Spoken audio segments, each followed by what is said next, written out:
Bonjour tout le monde, c'est le pourquoi du comment, votre petit moment de bonheur culturel de la semaine.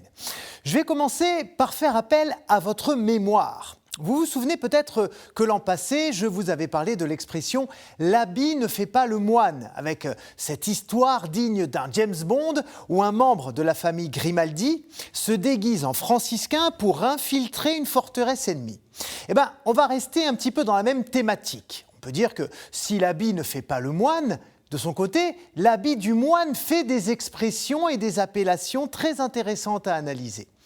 Premier exemple, lorsqu'on dit d'un acteur coté qu'il est la nouvelle coqueluche d'Hollywood. Vous avez sûrement déjà entendu cette formulation qui qualifie quelqu'un de très apprécié, qui a les faveurs du public et des producteurs de cinéma. Eh bien, figurez-vous que la coqueluche ou coqueluchon était d'abord une capuche que portaient les moines au XVe siècle pour se protéger du froid.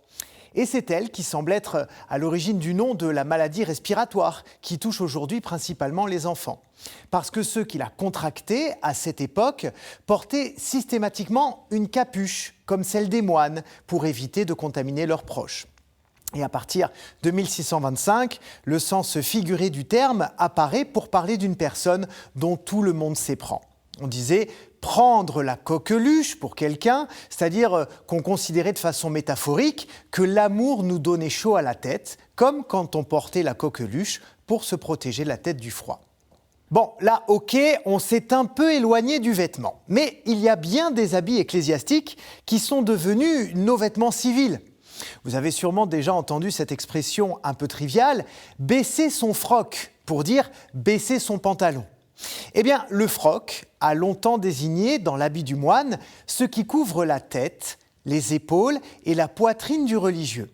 Et par extension, le mot qualifie au XVIIe siècle l'habit monacal tout entier. D'ailleurs, à cette époque, on appelait des frocs les vieux vêtements et les objets que les moines laissaient en mourant.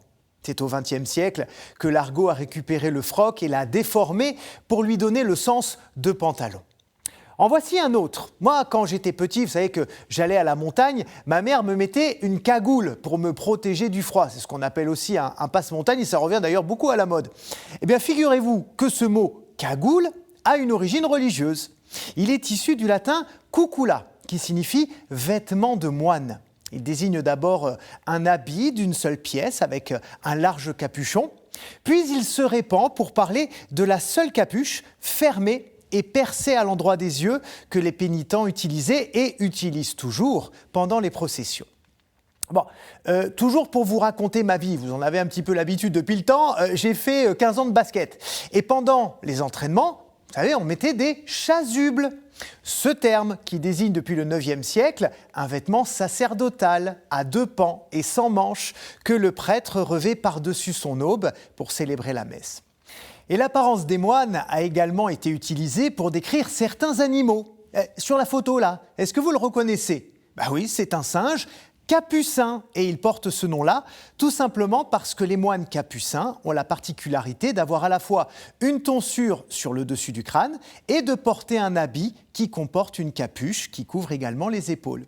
Et si on re-regarde ce petit singe-là, on voit bien les poils plus sombres qui peuvent faire penser à la tonsure et puis ce pelage blanc qui représente la coqueluche et la robe.